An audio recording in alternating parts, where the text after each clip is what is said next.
¿Quién es Cristo para nosotros? El autor de Hebreos nos está diciendo que Jesús es el camino vivo a la presencia de Dios. No hay otro mediador entre Dios y los hombres, y ese mediador es Jesucristo. No hay atajos para llegar a Dios. ¿Quién es Cristo para nosotros? El autor nos está diciendo que Jesús es el gran sumo sacerdote sobre la casa de Dios. Es quien ha creado esos puentes, el que ha tendido ese puente entre Dios y los hombres. ¿Quién es Cristo para nosotros? Jesús es el único que nos puede limpiar de nuestros pecados. A Él sea la gloria, hermanos. Este es tu Señor, este es mi Señor. Este es el Señor al cual le damos la gloria, al que reconocemos quién es para nosotros. Y lo que Él hizo una vez por toda la humanidad, hoy somos beneficiarios de esa obra que Cristo hizo en el Calvario. Señor, muchas gracias. Gracias por esta presentación de tu palabra, pero muchas gracias por haberte conocido y poder entender que no hay otro como tú, que no hay otro Señor, que no hay otro Salvador. Y Señor, háblanos en esta mañana a través de tu palabra. Ministranos, que podamos tener corazones receptivos, corazones que podamos recibir tu palabra para que luego pueda dar el fruto conforme a tu voluntad. Háblanos en esta mañana, en el nombre de Jesús. Amén. Y manteniendo ahí nuestras Biblias abiertas en este libro de Hebreos, en el capítulo 10, después de esta definición tan clara, tan concisa, pero tan pertinente, un autor que llega a unas consecuencias prácticas de lo que está diciendo. Podríamos decir que la teología del autor del libro de Hebreos es una teología profunda. Hay contextos que uno puede indagar, que puede introducirse y puede llegar a investigar de una manera con una riqueza tan grande. Pero ahí pasa de esa teología algo práctico para la vida, algo práctico para el creyente, algo que tiene como objetivo que podamos entender lo que Dios está demandando de aquellas personas que han creído en Él, de aquellas personas que confiesan que Jesús es el Señor. Y por eso, en los siguientes versículos, encontramos unas aseveraciones en primera persona del plural, que significan, esto que os voy a decir es algo que tenéis que hacer, es algo que tenéis que poner en práctica, es algo que es necesario para vuestra vida como creyentes.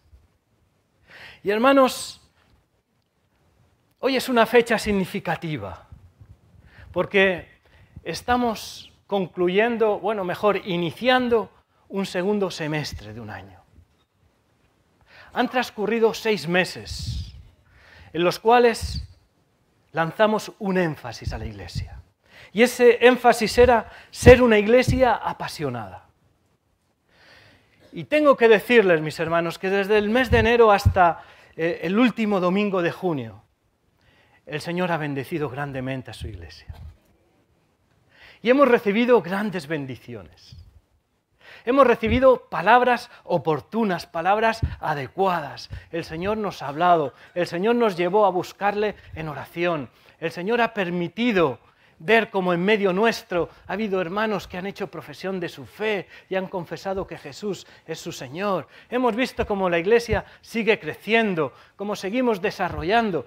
Hermanos, una Iglesia apasionada es una Iglesia que tiene vida. Y esa vida la podemos ver en diferentes aspectos y diferentes formas en las que Dios se mueve. Se me olvida, tenemos un logo nuevo, a ver si las cámaras pueden enfocarlo. Y hermanos, ¿qué les quiero decir con esto? Que hemos cerrado 6 meses que quedan atrás, pero empezamos 6 meses más. Y quiero crearles una expectativa, Iglesia. Es que lo mejor está por venir en estos 6 meses. créanlo, lo mejor está por venir. Y puertas se van a abrir. Y bendiciones de parte de Dios, veremos cómo se abren los cielos sobre su iglesia, porque cuando nosotros buscamos a Dios y cuando nosotros hacemos nuestra parte, Dios va a hacer la suya. Y estemos en esa expectativa, en este semestre que estamos iniciando hoy. Y en esa iglesia apasionada que Dios ha permitido que hagamos un énfasis en este año, venían a mi mente 4 conceptos. No sé si se puede proyectar un PowerPoint. 4 conceptos que me hacían pensar qué es lo que va a definir a una iglesia apasionada. Puedes pasar adelante. Una iglesia apasionada es una iglesia que vive cerca del Señor. Una iglesia que busca la presencia de Dios. Que por encima de todos los intereses personales hay una prioridad en la vida. Y esa prioridad es buscar al Señor en todos los aspectos. Porque nuestras vidas están en sus manos. Es una iglesia que vive la fe. Una fe práctica. No es una fe muerta. Hay mucha gente que dice creer en Dios. Hay mucha gente que se confiesa religiosa. Pero hay una distinción entre una fe viva y una fe muerta. Una fe viva es esa fe que está esperando en Dios en cada momento, en cada situación. Por difícil que sea la situación, nuestra confianza está puesta en el Señor. Y sabemos que si Dios está con nosotros, ¿quién contra nosotros? Se puede poner en pequeñín, como se hizo la vez anterior, o lo agradezco. No, la anterior. La diapositiva anterior. Una iglesia que valora a los demás, una iglesia apasionada. Una iglesia que considera a los suyos, a los que están a su lado, con los que tenemos que convivir. No solamente los valora, los respeta y los estimula para poder seguir adelante. Y es una iglesia que practica y vive la comunión unos con otros. Y hermanos, ¿dónde encontrar en la Escritura un texto que pueda recoger estas 4 facetas o estas 4 líneas de una iglesia apasionada? Si pasamos a la siguiente diapositiva, es la continuación del texto que nos leía David en esta mañana, el texto de Hebreos capítulo 10. Si podemos pasarla. Hebreos 10, de los versículos... Bueno, pues abran sus Biblias, hermanos. Si tienen sus Biblias, ábranla desde el versículo 22 en adelante. Si la pueden cambiar, os lo agradezco. Hebreos 10, del 22 en adelante. Siguiente.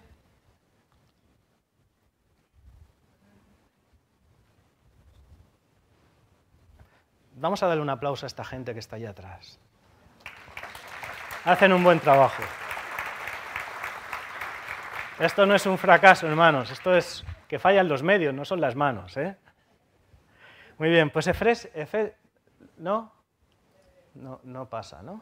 Bueno, pues dice, el primer versículo 22, David terminaba el versículo 21 diciendo, y teniendo un gran sacerdote sobre la casa de Dios, dice, acerquémonos con corazón sincero, en plena certidumbre de fe, purificados los corazones de mala conciencia y lavados los cuerpos con agua pura. Mantengámonos firmes sin fluctuar la profesión de nuestra esperanza, porque fiel es el que prometió. Y considerémonos unos a otros para estimularnos al amor y a las buenas obras, no dejando de congregarnos como algunos tienen por costumbre, sino exhortándonos, y tanto más cuando veis que aquel día se acerca. Bueno, si luego pasa la diapositiva, veremos estas 4 palabras reflejadas en este texto. Pero la primera invitación, hermanos, somos invitados a acercarnos, somos invitados a aproximarnos. Significa que tenemos que hacer algo, es decir, no olvidemos esto, acerquémonos, no olvidemos de buscar al Señor. Se nos permite vivir en 2 mundos, este mundo del tiempo y del espacio, pero también el de las cosas eternas. Y a veces corremos el peligro de estar ocupados en las cosas de este mundo que nos olvidamos de lo eterno. de aquellas cosas que no pasan, de aquellas cosas que aunque el cielo y la tierra pasarán, mis palabras no pasarán. Al empezar el día, al terminar el día y cuando estamos en medio de nuestras actividades, no olvidemos el acercarnos a Dios. No lo descuidemos. No tengamos una dicotomía de pensar que las cosas de Dios solamente son para la iglesia o para las reuniones o para momentos especiales. No, es en nuestro diario vivir que tenemos que tener en cuenta a Dios. En todo lo que hacemos y en todo lo que pensamos. Acerquémonos, dice el Señor, es la gran y buena noticia del Evangelio. Estas son las buenas noticias del Evangelio. El hombre puede acercarse de nuevo a Dios. No necesita mediadores, no necesita grandes esfuerzos, no necesita hacer grandes sacrificios. El hombre que le dio la espalda en el huerto del Edén, que quiso vivir su propia vida, que quiso actuar como mejor le parecía, ese hombre que Dios le expulsó del huerto del Edén, tiene ahora la posibilidad de acercarse a Dios, porque Jesús es el camino que le acerca a Él. Es muy importante que sepamos que esta aproximación no se trata de una distancia física, como si Dios estuviera muy lejos. No hay que hacer ningún peregrinaje para encontrarle. Dios no está en un lugar distante, donde en el mapa del mundo tengamos que decir, Dios está aquí, hay que ir ahí a buscarle. No, creer esto es un error. Dios no está lejos de nadie, Dios está aquí y hoy podemos sentir su presencia. Es la cercanía de Dios de la que hablamos, que no se refleja en una distancia, sino que se refleja en una rica relación de persona a persona y de alma a alma. Porque ese Dios quiere vivir y morar en nuestros corazones. Y esto tiene que ver con la confianza, tiene que ver con el amor y tiene que ver con esa intimidad que podamos tener con el Señor. No descuidemos, mis hermanos, esta invitación de la Escritura. Acerquémonos a Dios con corazones sinceros, con plena certidumbre. Miren, la presencia de Dios es el lugar más importante para el creyente. Por encima de cualquier actividad que hagamos, por encima de cualquier programa, por encima de todo debemos de buscar al Señor. Porque es en la presencia del Señor donde Él nos va a recordar su amor, nos va a recordar su gracia, donde vamos a poder recibir esa paz que da el Señor como nadie la da. Una iglesia apasionada es una iglesia que vive cerca de Dios.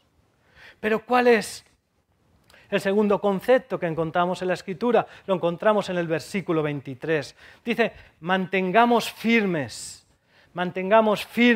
sin fluctuar la profesión de nuestra esperanza, porque fiel es el que prometió. Ese mantengamos en el original quiere decir sostener, quiere decir que no se caiga, que es algo que seamos conscientes, que debemos de velar por ello. Y esta segunda afirmación, es decir, no nos soltemos de aquello que hemos creído, aquella profesión de fe que un día hemos hecho, aquella profesión de fe que hemos confesado que Jesucristo es nuestro Señor y nuestro Salvador, es algo que debemos de mantener en todos los momentos de nuestra vida. ¿Por qué? Porque habrá momentos que habrá voces que intentarán apartarnos de nuestra fe. No solamente voces, habrá situaciones, habrá momentos, habrá noches oscuras en las cuales vendrán muchas dudas y muchas preguntas a nuestra vida. ¿Por qué? ¿Por qué? ¿Y por qué? Y todas esas voces intentarán enfriar nuestra fe e intentarán apartarnos de los caminos del Señor. Pero en medio de las situaciones difíciles, lo único que nos va a mantener firmes es la profesión de nuestra fe, de creer que el Señor está por encima de todas las cosas, de creer que el Señor sabe todas las cosas, que sabe los momentos que estamos pasando. Y es en medio de esos momentos que la invitación de la Escritura es: mantente firme ahí, aférrate a tu profesión de fe. Practica esa fe que has confesado.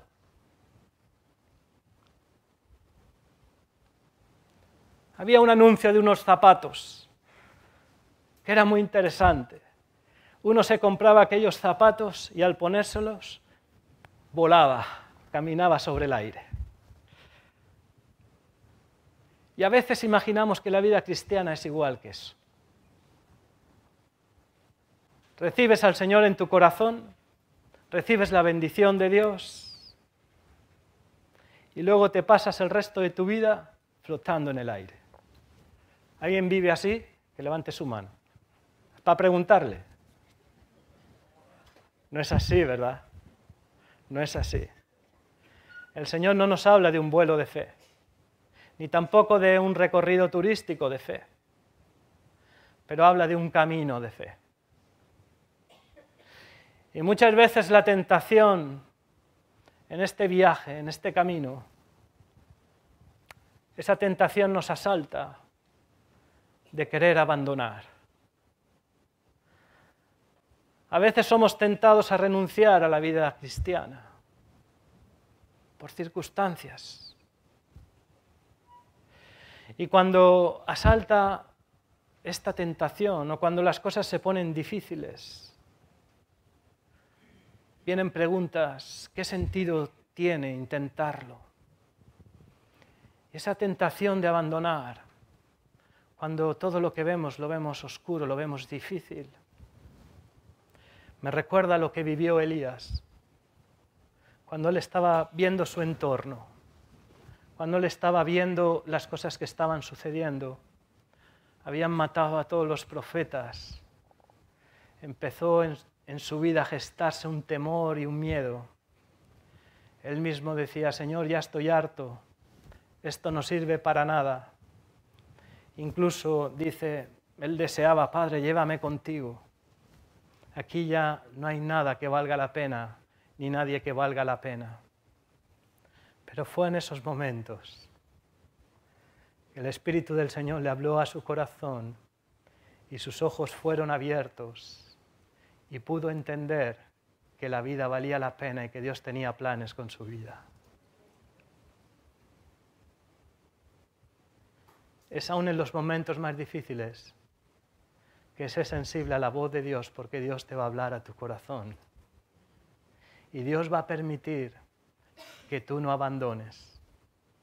Pero para eso tienes que mantenerte firme. Sigue adelante. Si caminas con Dios, nada puede acabar contigo.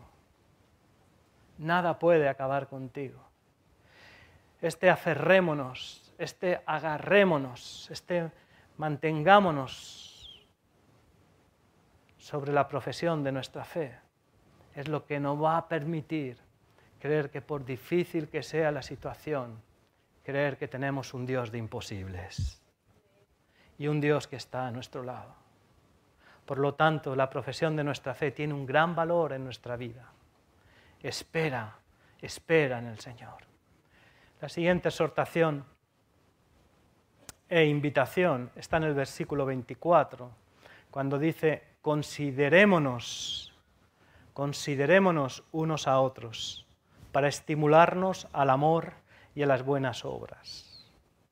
Esta palabra considerémonos en el original quiere decir percibir, que no pase por alto, que seamos conscientes de una realidad. Es decir, acordémonos que no somos cristianos solo por cuenta propia, sino también por cuenta ajena.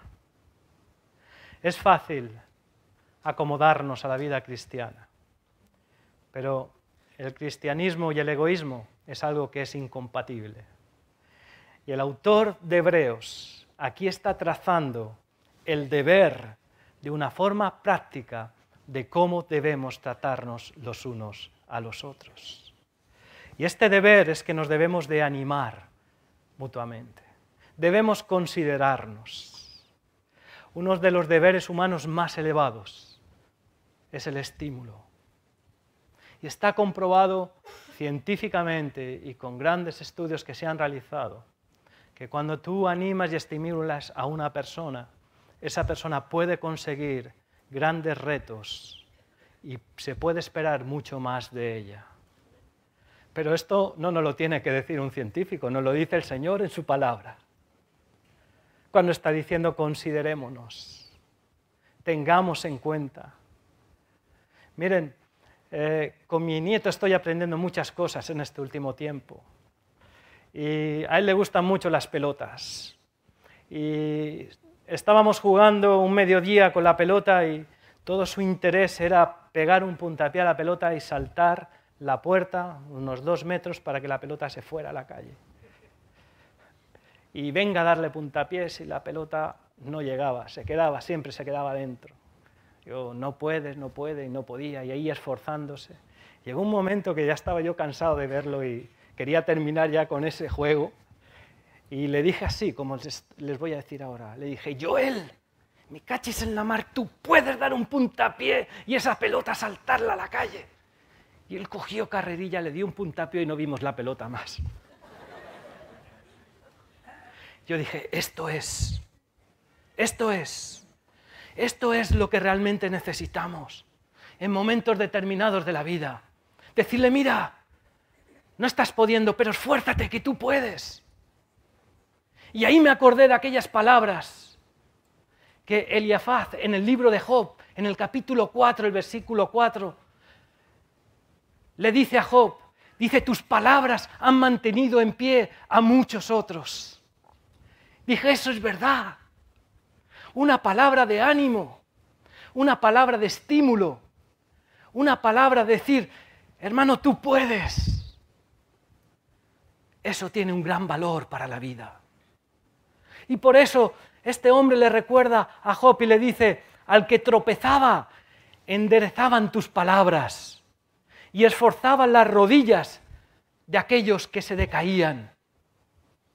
Esa palabra de aprecio, esa palabra de gracias, esa palabra de alabanza han mantenido en pie a muchas personas. Hay una gran verdad y hay un poder en un principio que muchas veces se nos pasa por alto y es la manera que valoramos y respetamos y tratamos a los demás.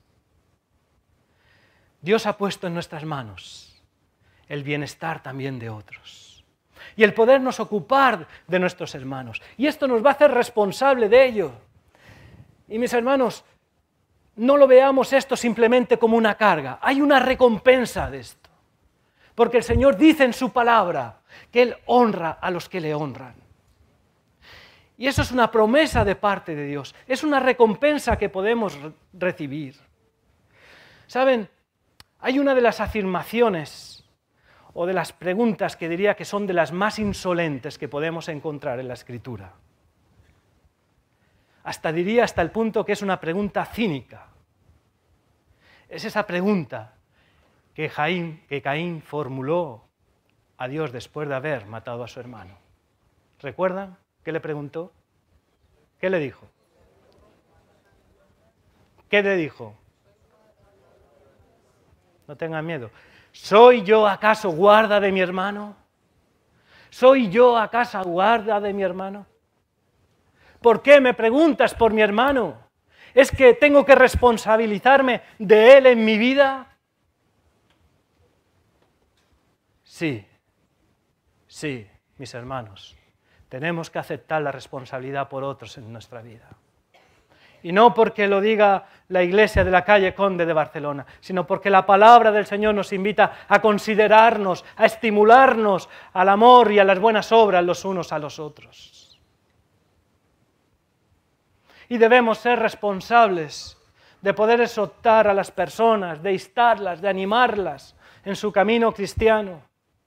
Cuando nos juntamos con otros, tenemos que esforzarnos en poder ser una buena influencia, en que nuestras palabras puedan ayudar a otra persona. Y todo esto se trata de una cultura, mis hermanos. Es una cultura de honor, Es un ambiente que podemos crear entre nosotros, que nos podamos sentir queridos, que nos podamos estimular y animar los unos a los otros. Hagamos un esfuerzo y podamos responder a esta invitación de ser una iglesia apasionada, que ninguno pasa desapercibido en esta iglesia, porque nos valoramos, nos queremos, nos amamos y nos interesamos los unos por los otros. Y llegamos al cuarto punto, que es el versículo 25, no dejando de congregarnos. Y dice, como algunos tienen por costumbre, sino exhortándonos, y tanto más cuando veis que aquel día se acerca, no dejándonos de congregar. Este juntarnos, este reunirnos, es esta cuarta afirmación que el autor nos deja en este registro. Y aquí detectamos algo, que la falta de aprecio por la comunión es algo que puede ocurrir en la vida de los creyentes. Por eso el autor fue muy contundente y dijo, es algo que debéis de considerar, no dejéis de congregaros. Y cuando la iglesia se vuelve un problema, algo está andando mal y algo funciona mal. Cuando el círculo de creyentes se vuelve demasiado aburrido, cuando se exponen excusas para ir a la iglesia, solamente hay una excusa, y esa excusa es que nuestro espíritu se ha enfriado. Y hay alguien que tiene interés en que nuestros espíritus se enfríen. Hay alguien que tiene interés en apagar el fuego de nuestros corazones. Hay alguien que está interesado en distraernos. Creo que este es uno de los grandes problemas que vivirá la iglesia en este tiempo, son las distracciones. Es el poner nuestra mirada en otras cosas y olvidarnos de las cosas de Dios. Si hay un fuego ardiendo y tú sacas un tizón de ese fuego y lo apartas, llegará un momento que ese tizón poco va a durar con la llama encendida porque se apagará.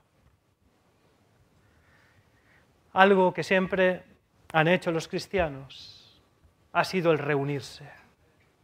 Reunirse para adorar, para orar, para recordar, para escudriñar las Escrituras, para cantar alabanzas a Dios, para testificar del Señor Jesucristo. Esta es la actividad de la iglesia.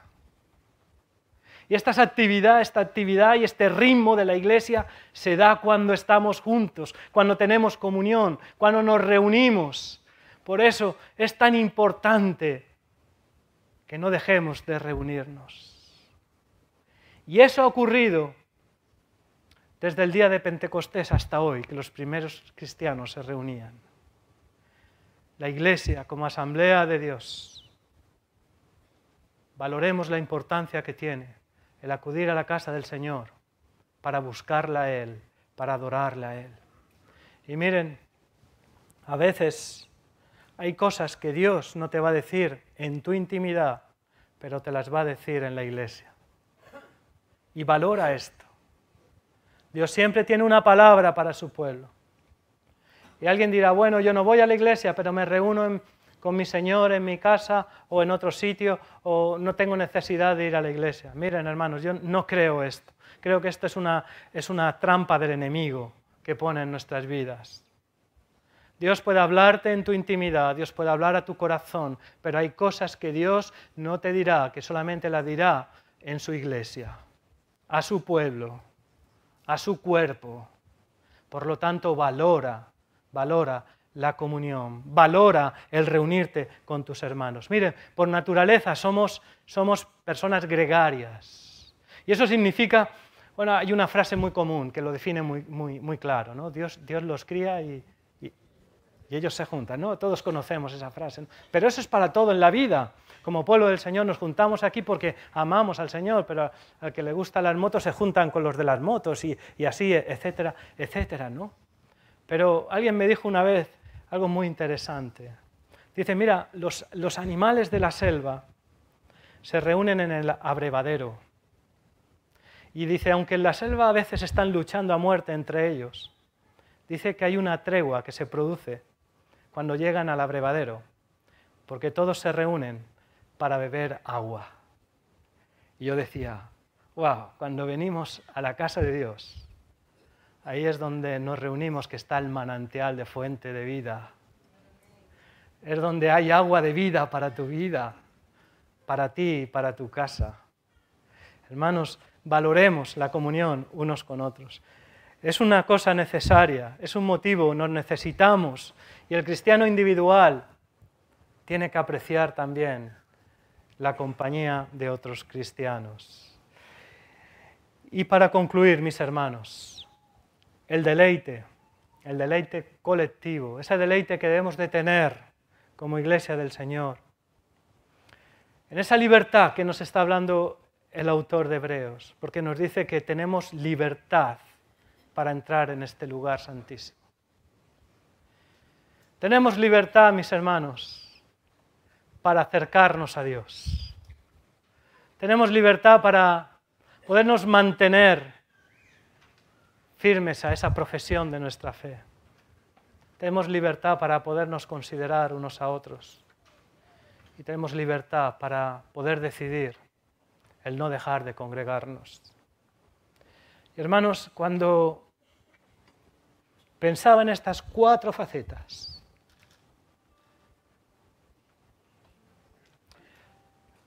el primer sentimiento que vino a mi corazón es decir, gracias Dios por la libertad que tú nos das. Gracias por esa gran libertad que tú nos has dado. Hermanos, no descuidemos esa libertad, no la vendamos por nada, no la descuidemos. Aprovechemos esa libertad que Dios ha dado a su pueblo para adorarle, para buscarle, para amarle. Y saben, es muy interesante como el autor de Hebreos cierra estas exhortaciones y estas invitaciones. Porque él las termina diciendo, y tanto más, cuando veis que aquel día se acerca. Estoy seguro que el autor estaba pensando en la segunda venida de Cristo. ¿Cuándo llegará el fin de todas las cosas? ¿Cuándo será esa segunda venida que el Señor va a venir? La iglesia primitiva vivía con esa expectativa. Vale la pena hacer esto porque el Señor está viniendo. Vale la pena hacer esto porque sabemos que el Señor va a venir a buscarnos en un momento determinado, o si no nos llamará a su presencia. Vivir con esa expectativa de que el Señor se está viniendo, que los días se están acortando. Y me preguntaba, mis hermanos, ¿vivimos nosotros con esa expectativa también así? ¿Vivimos nosotros igual? Viendo que el día se acerca. Deberíamos de darnos cuenta que no sabemos ni el día ni la hora en que el Señor nos llamará a dar cuentas. Pero mientras estemos aquí en esta tierra, tengamos esa obligación de hacer el bien que podamos a todas las personas. Y que lo podamos hacer de todas las maneras que podamos. Y quiero concluir este mensaje.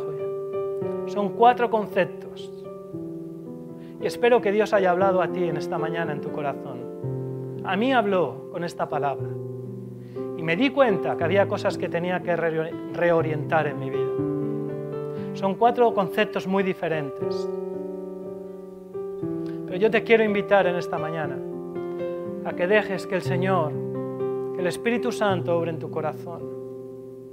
Y si tú sientes que estás viviendo alejado de Dios, sientes que has descuidado el vivir cerca de Él, yo te invito a que te acerques a Él en esta mañana, que decidas acercarte a su presencia.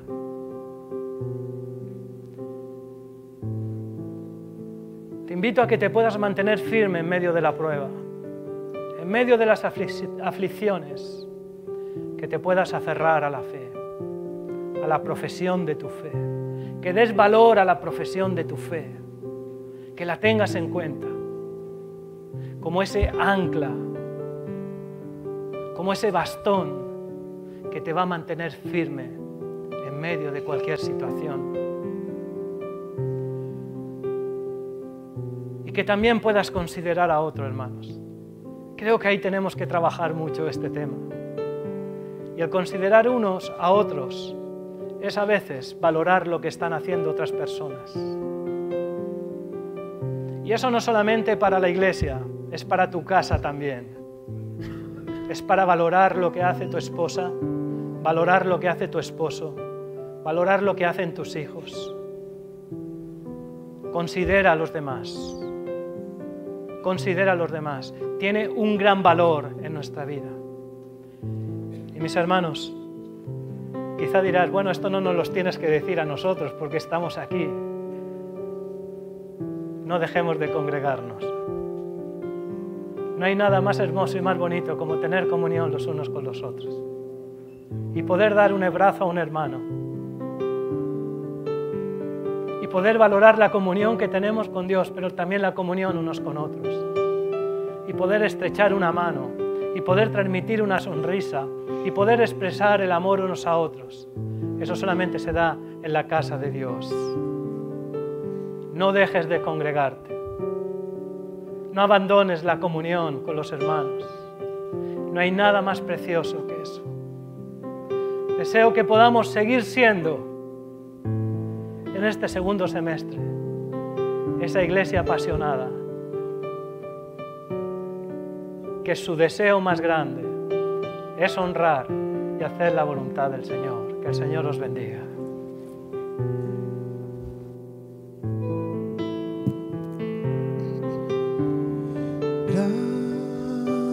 Gracias, Dios. Quiero agradecerte, solo agradecerte. Gracias, Dios. Quiero agradecerte, solo agradecerte. Gracias, Dios. Quiero agradecerte, solo agradecerte. Gracias, Dios.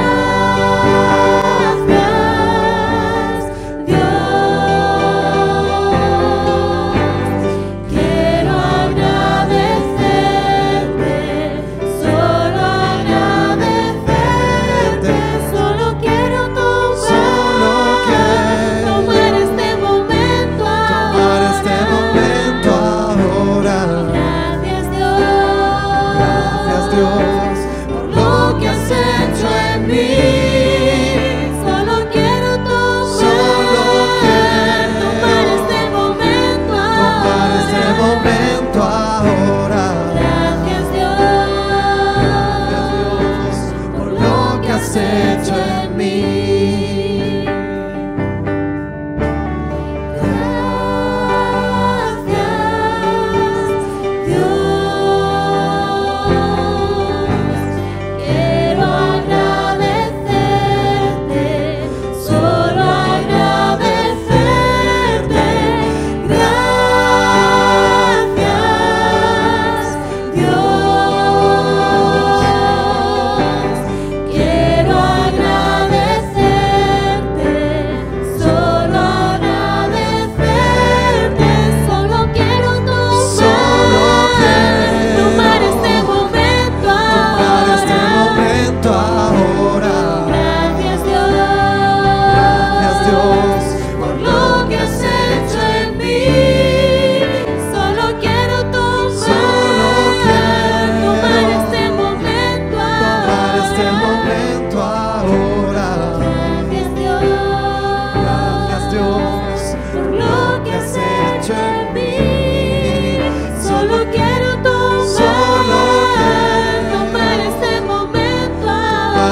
momento ahora.